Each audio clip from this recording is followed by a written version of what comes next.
Already embroiled in war for years, Yemen faces an unprecedented environmental disaster. A damaged oil storage facility is massively threatening marine life in the Red Sea. Who is to blame? And can catastrophe be averted before it's too late? This is Inside Story.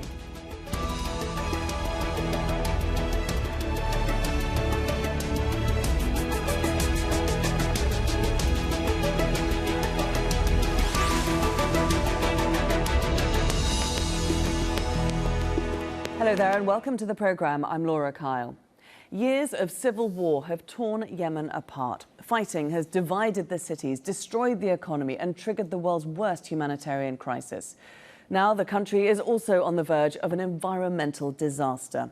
For 5 years, the floating storage facility Safer has lain idle off the coast. On board are more than 1.1 million barrels of oil. As Yemen's Houthi rebels battle with the Saudi-backed government for control of the country, the facility has been left to rust. The United Nations has described it as a ticking time bomb, one that will eventually cause an ecological and humanitarian disaster if nothing is done. But doing something is proving difficult. The Houthis, who control the area where the facility is permanently moored, have only recently allowed access to the UN, and they've given promises before that they've since gone back on. The UN's top relief official, Mark Lowcock, says the Houthis have engaged in a protracted bureaucratic minuet of permissions to visit being sought, apparently being granted, and then turning out, in fact, not to have been granted. He says the Houthi authorities have an important opportunity here to take steps that will spare millions of their fellow citizens from yet another tragedy. So how much of a tragedy are we talking about? Well, with more than 48 million gallons of oil on board, a breach in the ship has the potential to cause a spill 4 times the size of the 1989 Exxon Valdez disaster in Alaska. It would affect 1.6 million Yemenis who depend on the Red Sea for food and trade. The majority of them already rely on humanitarian aid. In terms of ecology, 1,200 species of fish would be endangered by a spill, 10% of which exist nowhere else in the world. And 115 islands could lose their biodiversity as well as the use of their ports.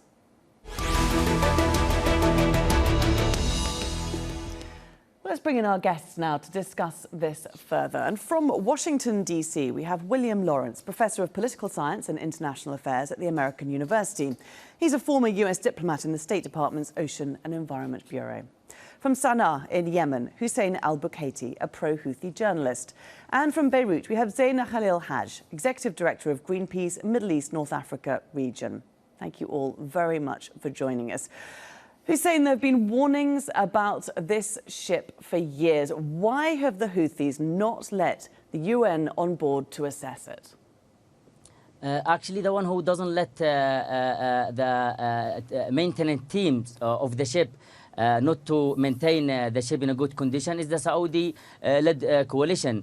Since the war against Yemen, they have forced a blockade on Yemen, and since that time they didn't allow the maintenance teams that have been working on the ship, some of them from mid-80s, to reach the ship to keeping it like in good condition. And as well in 2016, Saudi didn't allow a fueling ship called Rama with more than 30 with diesel shipment to reach the ship so the ship can stay running. That's why I think the all blame it is toward Saudi Arabia. But the main problem now, because there is a system in the ship called intert gas system. This should be running all the time. This system have to make sure that the vapors from the oil, which is hydrocarbon, doesn't build up and mix with air, and this is really flammable. And that's why I think now it's very, very dangerous to extract any oil from this ship. It have to go under maintenance, which will cost more than $10 million. Okay, and what the United Nations want and how the government I'm just going to jump in there because this is why the ship is in this condition, and we will get back to you to bring up this point again. But I just want to clarify this point as to why the UN has not been allowed to assess the situation, which it's been asking to do for years.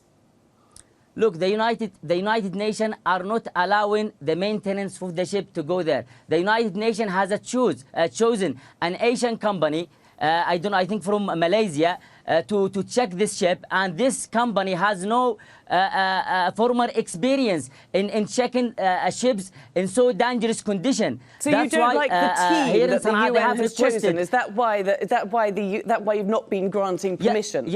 Yes, this is exactly, because here Sana'a, they have requested from the United Nations to bring a team that is known, like a company that's known who can solve so dangerous situation. Okay, so the Houthis have recently granted the UN permission. They're hoping to get on board in the next couple of weeks. Will that go ahead? Yes, of course. If they have been granted this access to the ship, they will go ahead to access the ship. But if there is any agreement they have signed with Sana'a, then the United Nations should stick to this agreement. But I believe that the United Nations actually they will try to find any excuse not to check the ship. Okay, William, what do you think of that? That the United Nations is not actually interested in checking the ship, that there's some sort of conspiracy, it seems, Hussain is suggesting, going on here?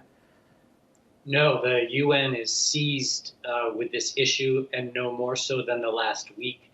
The UN is frustrated because, as you and your guest noted, there have been several times where the UN has been granted position and then ungranted position, often on technical issues, such as the one that was just mentioned about the Houthi dissatisfaction with the company that was being used. And there's been other types of blockages as well. I think it's worth noting that this location is right on the front lines of the conflict, in front of a peninsula that's controlled by both sides in the conflict. And there are definitely both Saudi and Houthi forces, Saudi-backed and Houthi forces right there that can prevent the other side from approaching. In fact, at one point, the Yemeni Navy, representing the southern belligerent, wanted to approach the ship, but was afraid that they'd be pushed back by Houthi naval forces. And so this is an environmental catastrophe waiting to happen. But the problem now and the solutions are political and diplomatic. And the pressure at the UN is ramping up this week because of the leakage of water into one of the main maintenance rooms, which makes the situation more dire. Zeina, this potential for an oil spill is projected to be 4 times the size of Exxon Valdez disaster back in 1989. Can you give us a sense of what that means? Basically an environmental disaster on a larger scale you could think of. The Red Sea is a closed sea, so any oil spill of that scale will take not just lots of dollars to be fixed, but as well many, many, many years. And the impact is more than environmental impact. You will have a humanitarian impact affecting mostly and formally the Yemeni people, right? Because any spill in that area will affect the marine environment, the fisherman life, the fish that the Yemeni people are relying on as their source of food. In the current conflict that is driving a humanitarian disaster. So we are looking at an impact on the entire Red Sea, on the coast of many countries, not just Yemen. So that's why, we are, all of us as environmentalists, raising the red alarm on this, because we cannot just wait for it to happen. We need to do effort to prevent this disaster from even being considered. Because depending on when the disaster happened and the currents in the sea, the impact can reach all the way to the Suez Canal or even the Strait of Hormuz. So the impact is really massive, and not just Yemen will be impacted, and not just the Yemeni people.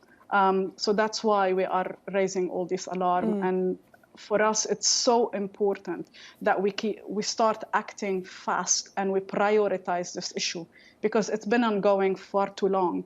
And there is a threat that the ship can explode because, as Hussain said, the boiler system had stopped producing inert gas that is protecting the oil in the cargo tanks. And if that basically continue as it is, and we are now in the summer season, the potential for blowing and fires are much, much higher. So, this is really a risk that we should really not just sit and wait for it to happen. Hussain, given that this is such an enormous disaster waiting to happen and that it is potentially imminent, is it not time to put aside politics and allow any UN team to get on board, assess the damage and assess what needs to be done next? Yeah, I totally agree with you. But as your guest have said now about the ship and the gas that has been built there, the ship could explode.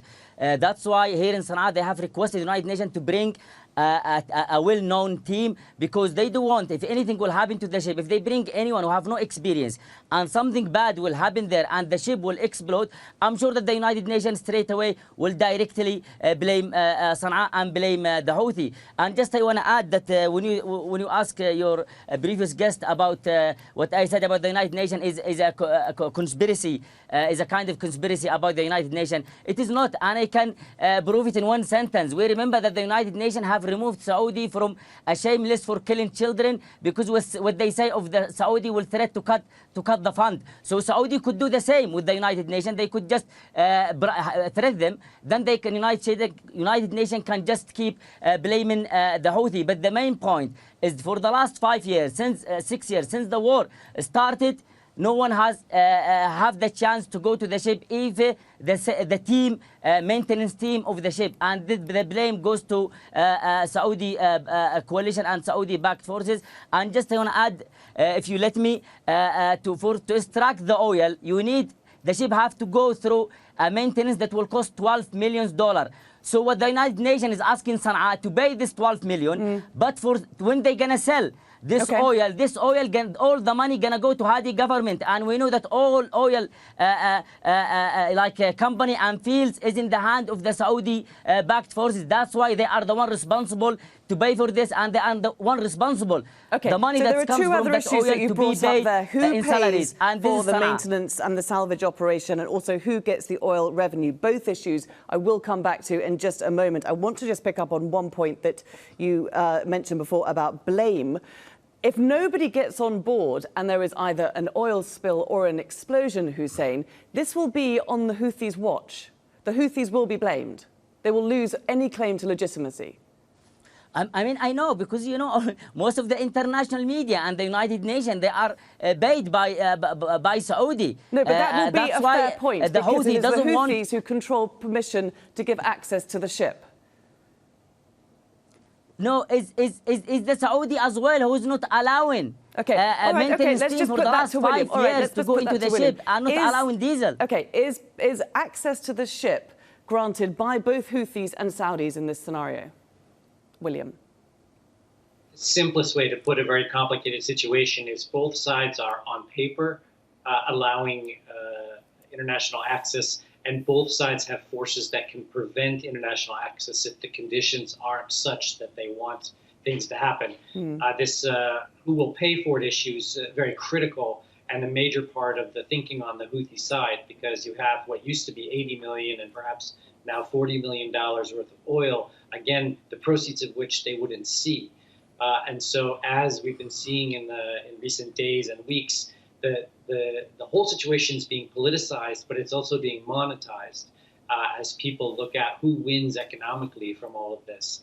I think we've been calling it a tanker, and it is stranded, but what it really is, it's an offshore storage and offloading facility that represents Yemen's largest oil company, the pipeline that goes through there, and the lifeblood of the Yemen economy. And it's all sitting right there on the coast. So there's not only the issue of this impending disaster involving the ship and a possible leak or an explosion, but also the larger question of who controls the oil wealth, who's responsible, and who gets the benefits. And all of these things are in play, which is why your line of questioning is so important, because we have to deal with the short-term environmental catastrophe in the making, while at the same time looking at all of these larger issues. So if we look at the quality of the oil and the revenue that one party or other might get from it, is that really, at this stage in time, such a big issue? Because there's been suggestions that the quality of the oil will have dropped so much that it's not even going to cover the costs of its extraction. Well, certainly the price crash has made the value less important. But even if it's worth, my sources say, close to 40 million, down from 80 million, and you have a $12 million cost, as your guest in Zeina said, that's a significant trade-off there. But I don't think it's really about the money itself. It's also about the responsibility for the payments, and also who gets these revenues and who gets the future revenues. Let me also just add, you talked about the quality of the oil. It's a type of oil called Marib Light, which is very lightweight oil, which itself is problematic. It's a sweet oil that has very high value when the prices of oil's up. But also, if we have an environmental catastrophe, because it's light, some of it will evaporate very quickly, but the rest of it will spread very quickly across the ocean's surface and have a much more devastating environmental impact than a heavier oil, which can be cordoned off more easily. So I know you weren't asking about this, but it's important to note that the quality of the oil itself has an impact on the stakes we're looking at when we're looking at one of the biggest environmental catastrophes of our lifetime if it comes to pass. No, it's a hugely important point, and it's one that I want to stick with for a moment. Zeina, a cleanup operation you mentioned before, and as William was saying, the oil is a light oil that could stretch for many, many miles, reaching even the Suez Canal, you said before. I mean, how much, let's try and put a figure on that for the moment, how much would a cleanup operation likely cost? It's really very hard to give it a figure, but we are talking about millions of dollars, even more than the value that we are talking about for the oil. I mean, for us as well, it's just not the cleanup effort. You will have to deal with the livelihood of the fishermen that are going to be massively affected. And a very important impact that we need to be aware of if actually the oil do spread northern in the Red Sea is that along the Red Sea there are a lot of desalination plants that basically extract water for an area that is dying and suffering from a lot of shortages of water. And therefore, you are even spreading the impact for these communities, whether it's on the Saudi side or on the African side, to have access to water for their daily life and their own consumption. So, you know, it's really the cost going to be humongous for many, many, many years.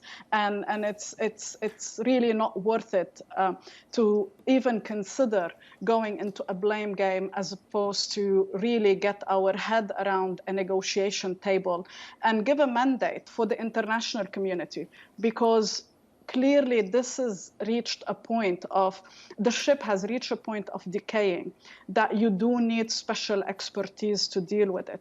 Expertise that is not available in Yemen, right? So the international community and the UN has a duty of care here to interfere and put all resources needed. And both parties of the conflict has a duty as well to basically facilitate access to human people, to resources, to equipment, to contain this before it actually blow up in our faces. Hussain, the Houthis have a duty here. What's your response to that? Yes, of course. I mean, everyone has a duty, but we only hear in all the media and the United Nations, we only hear the Houthi name. I mean, they don't even say the Saudi name. They call what's happening in Yemen a civil war. I want to just raise one more point. If I could just raise one more point with you before you get onto that. The Hodeidah port, we've not even mentioned that. This is a crucial lifeline for 2/3 of the Yemeni population. If there was an oil spill, that would close. Could you give us an idea of the impact that would have? I mean, the impact, I can just quote Mr. Pompeo, the Secretary of the United States, when he said that millions of lives will be damaged, especially fishermen and ports in Yemen will be affected. But what's funny about this statement actually is just that he ignored all the ports that has been closed. And Hodeidah port, for the last 2 months, there isn't a single ship, a fueling ship or food ship or medicine ship has entered the port because of the Saudi blockade. And I'm sure that if this oil spill will happen, it will devastate millions of lives. That's why I can assure you that Sana'a is ready. if the United Nations, one, will bring, I hope they are hearing me, will bring a really good team to fix the ship, and as well, if they use the 40 million or 80 million that will come from the oil to fix this ship, I'm sure that Sana'a will accept that. But they have to be clear about that, because we don't want any agreement under the table from the United Nations. Just one last point, please. I can say that the United Nations, actually, if there is any oil spill in Yemen, they will benefit from that, because the more disaster happen in Yemen, the more money they can collect from outside if we had the UN to here, help they Yemenis. would take issue with that last statement especially. But let's move on to William. This is an international issue. The scale of the disaster will stretch across many different countries. Where is the international community on this? Where is the neighbouring countries? Where is the AU? The African Union? Where is the EU? Where is the US? Why is everyone not speaking out about this and trying to get access to this ship? Well, there's many reasons, but I think the simple way to say it is everyone's been asleep, or everyone's been distracted by all of the other issues that they're confronting. And this has been one that you can put on the back burner because it's not exploding today, and it's not massively leaking today, although we have had leaking going on from the ship. Let me also just add to what's been said that the cleanup would not be millions, it would be billions. And the cost of that cleanup would go to the international community, not to the Zeina government, clearly. And let me add that I know the people at the UN that deal with these issues. I worked with them as a diplomat. They're not hoping for any disasters of any kind to fall upon the Yemen people. And also, very importantly, they have access to the world's best experts in this area. Now, it's a militarized zone, so you would have to provide safe passage from both navies and both military forces to get there. But you can easily add to a Malaysian team or replace on the team the type of expertise that the Zeina government is looking for. And adding to what both of your guests have said, the situation's very precarious on the ship. Part of the ship is broken off. Luckily, that wasn't associated with a spill. And there's been other deteriorations on the ship that make it that the team has to have an extra high level of expertise that has to do with basically a disaster setting, not just an analytical setting, to handle not only the assessment, but the technical operations to make the oil cargo less explosive. And it's just getting harder and harder to manage, isn't it, as time goes on? Zeina, do you think this is a crisis that will be averted? I'm an optimist, and I'm hoping for that, to be honest. I cannot even fathom or even imagine what will be if we have it. So I'm totally hoping that the international community is going to put its feet on the ground and basically say this needs to be prevented. Last week, a few days ago, there was a discussion in the Security Council. It's not the first time, sadly, but yeah, we're hoping that basically what you just mentioned, the European Union, the African Union, the neighboring countries, as I said, the impact on the marine life will affect them all. So therefore, you know, they have a vested interest to put this as their top priority and act, and basically give a very clear mandate, considering that this is a conflict area with a lot of you know, condition that cannot be dealt by anybody. Give the mandate to the UN to basically be leading on this, to secure that basically things are done right and things are done as well in a way that, you know, avoid for further conflict. Okay, well, let's certainly hope to see a UN team on board that ship as soon as possible. Many thanks for all our guests for joining us today. William Lawrence, Hussain Al Bukhaiti and Zeina Khalil Hajj. And many thanks to you too for watching. You can see this programme again anytime by visiting our website, that's aljazeera.com. And for further discussion, do go to our Facebook page. That's facebook.com/AJ Inside Story. You can also join the conversation on Twitter. Our handle is @AJ Inside Story. From me, Laura Kyle, and the whole team here, it's bye for now.